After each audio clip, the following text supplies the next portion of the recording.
And Donald Trump has reasserted his support for Pakistan to serve as a mediator between Iran and the United States after Senator Lindsey Graham, a close ally of the US president, disparaged Islamabad's diplomacy. In remarks on Tuesday, lauded Pakistan's Prime Minister Shehbaz Sharif and its army chief Asim Munir, who helped negotiate a fragile ceasefire in Iran that came into effect last month.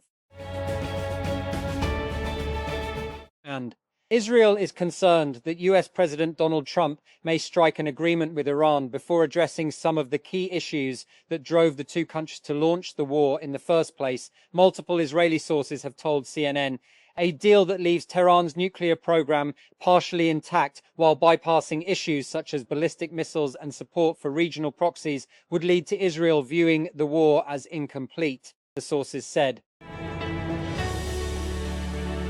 And Ukraine has struck gas facilities in southwest Russia's Orenburg region, more than 1,500 kilometers, 932 miles from the Ukrainian border, according to President Volodymyr Zelensky. Zelensky said in his daily video address on Tuesday evening that the attack was a retaliation for Russia's overnight attacks on Ukraine. Ukraine has said that we will act symmetrically in response to Russia, he said.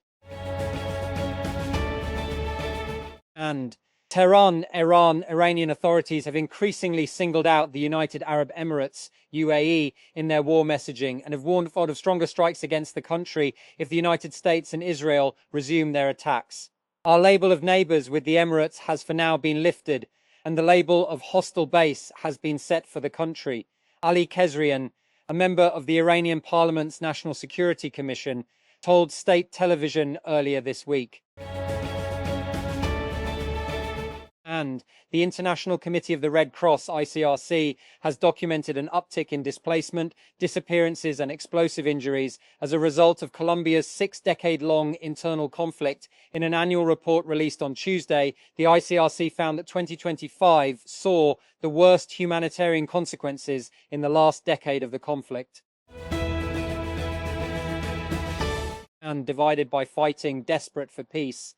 3 years of conflict in Sudan have caused one of the worst humanitarian crises in recent times. The UN says 14 million people have been displaced. Nearly half of Sudan is facing acute hunger, and more than 18 million people need urgent medical help for injuries and disease.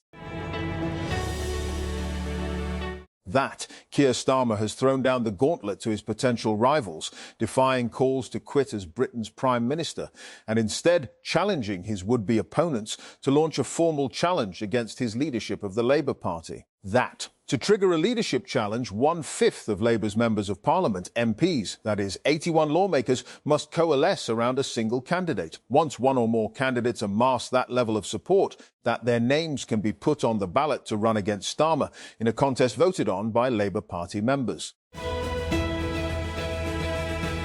And a snap election is underway in the Bahamas, where voters are heading to the polls to decide whether to grant Prime Minister Philip Davis and his ruling Progressive Liberal Party, PLP, a rare second consecutive term in office. If Davis wins the election on Tuesday, he would be the first leader of the Caribbean island nation to serve a second term in nearly 30 years.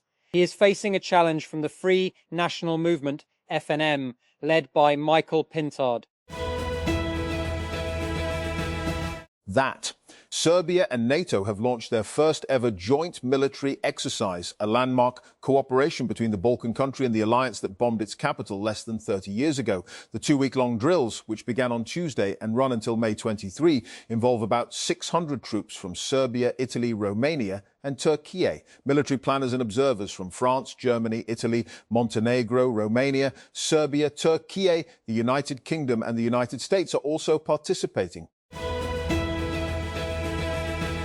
And Kevin Warsh has been confirmed by the United States Senate to join the Federal Reserve's Board of Governors ahead of an expected vote that will have US President Donald Trump's appointee lead the central bank. The Senate vote on Tuesday passed 51-45, with a single Democrat, John Fetterman of Pennsylvania, casting his vote with the Republican majority to confirm Warsh for a 14-year term.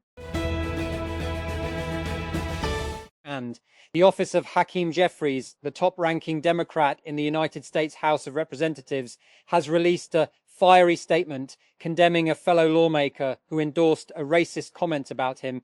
Tuesday's statement came a day after US Representative Jen Kiggans appeared on a conservative radio talk show where she discussed the ongoing battle over redistricting in the state.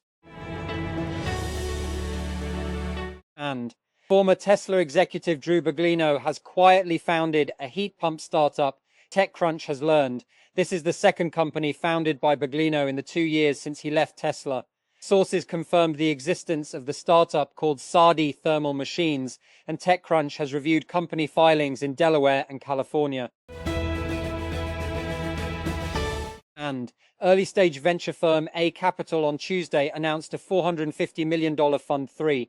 The firm takes a generalist approach, backing companies across categories including AI applications, fintech, healthcare, and security. And the average check size for this fund will be between $3 million and $5 million, with the aim to back at least 30 startups. The capital will be deployed over the next 2 to 3 years, as with the firm's previous funds. And limited partners include nonprofits, foundations, and endowments.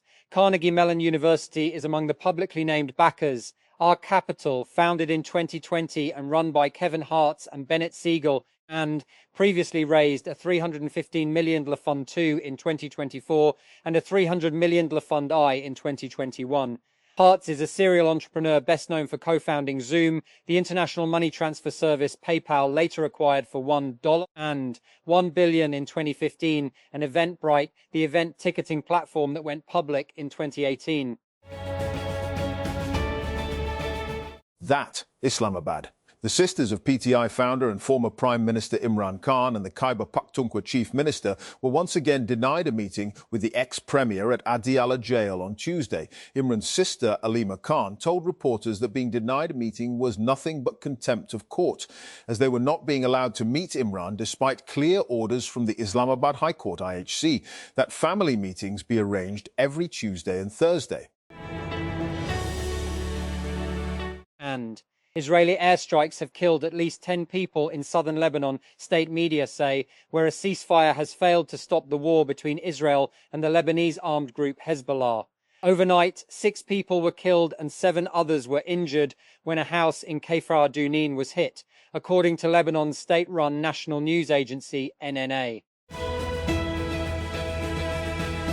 That federal prosecutors have filed criminal charges against the owner of the cargo ship Dali 2 years after the vessel struck Baltimore's Key Bridge, causing its collapse and killing 6 people. Synergy Marine, the company that operated the ship, along with one of its employees, has been charged with conspiracy, obstruction, and misconduct, resulting in death, among other offenses. That an independent Israeli investigation has published harrowing details of systematic, widespread sexual violence by Hamas and other Palestinian armed groups during the attacks on the 7th of October 2023 and against hostages. The 300-page report concludes that rapes, sexual assault, and sexual torture were intended to maximize pain and suffering. And eBay has rejected a $56 BN takeover bid from the much smaller GameStop over financing doubts, calling the proposal neither credible nor attractive. eBay, which has roughly 4 times GameStop's market value, also underscored on Tuesday that its turnaround efforts under CEO Jamie Iannone have boosted growth, with its stock returning 201% since Iannone took the position 6 years ago. And as Kamala Harris weighs another run in 2028, the Democratic Party faces a split over Israel policy. A new report suggests it may have cost votes in 2024. With a base that has shifted dramatically, can the party keep up with what its voters now expect? In this episode,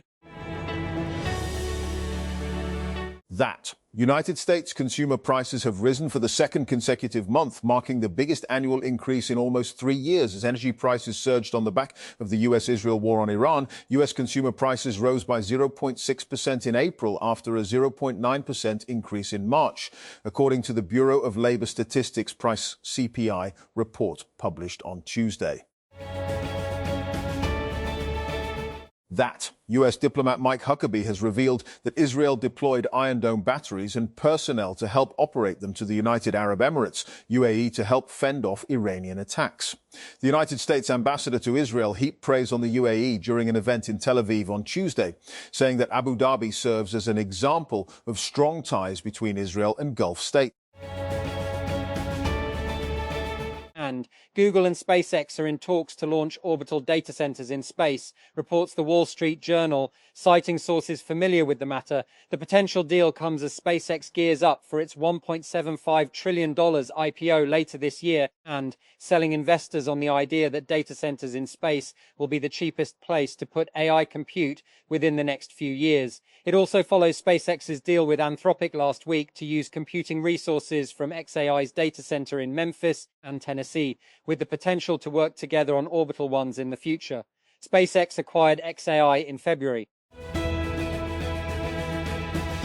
And potholes are a pesky problem. Just ask scooter company Lime, which listed them as an official risk to its business in its IPO filing last week. History is littered with claims that technology can help solve or blunt the problem of potholes, and still they persist. But as cars become increasingly laden with advanced sensors, they are becoming a tool that can quickly alert cities to potholes and other municipal problems.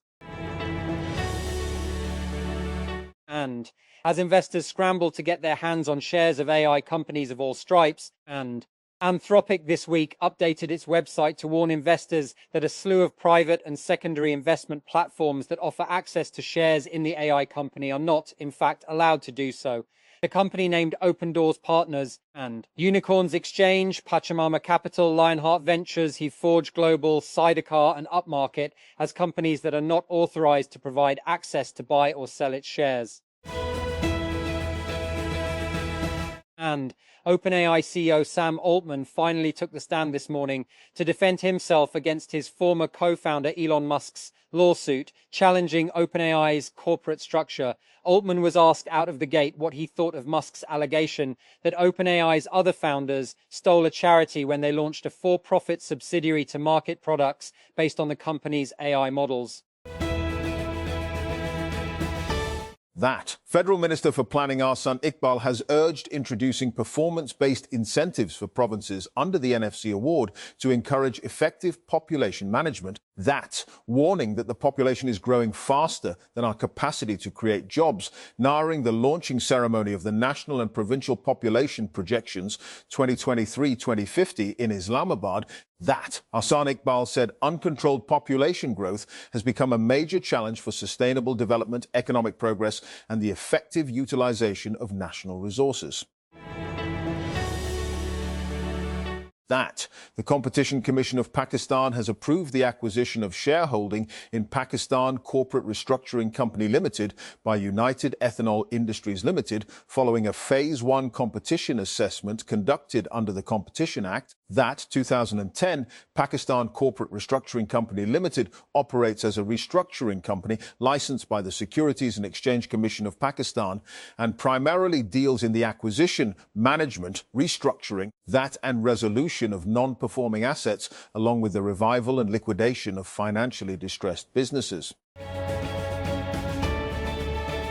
And Islamabad. The Treasury and opposition sparred in the Senate on Tuesday over a rising wave of terrorism in Khyber Pakhtunkhwa, with Jamiat Ulema-i-Islam Fazl, Senator Artur Rehman, asking whether the province had been handed over to terrorists. Speaking in the House, Senator Rehman accused the government of indifference to KP's security situation, saying its focus on legislation was in no way more important than the lives of the people of KP.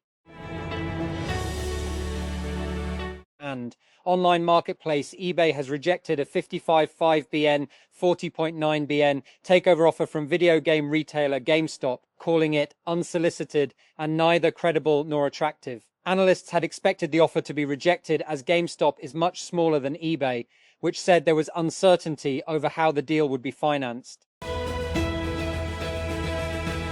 And President Volodymyr Zelensky's former right-hand man, Andriy Yermak, appeared in a Kyiv court on Tuesday after he was named by Ukraine's two anti-corruption agencies as a suspect in a money laundering scheme. Yermak's lawyer had earlier denounced as baseless allegations that the former head of the presidential office had been caught up in a corruption scandal surrounding a 10.5 meters, 7.5 meters luxury construction project outside Kyiv.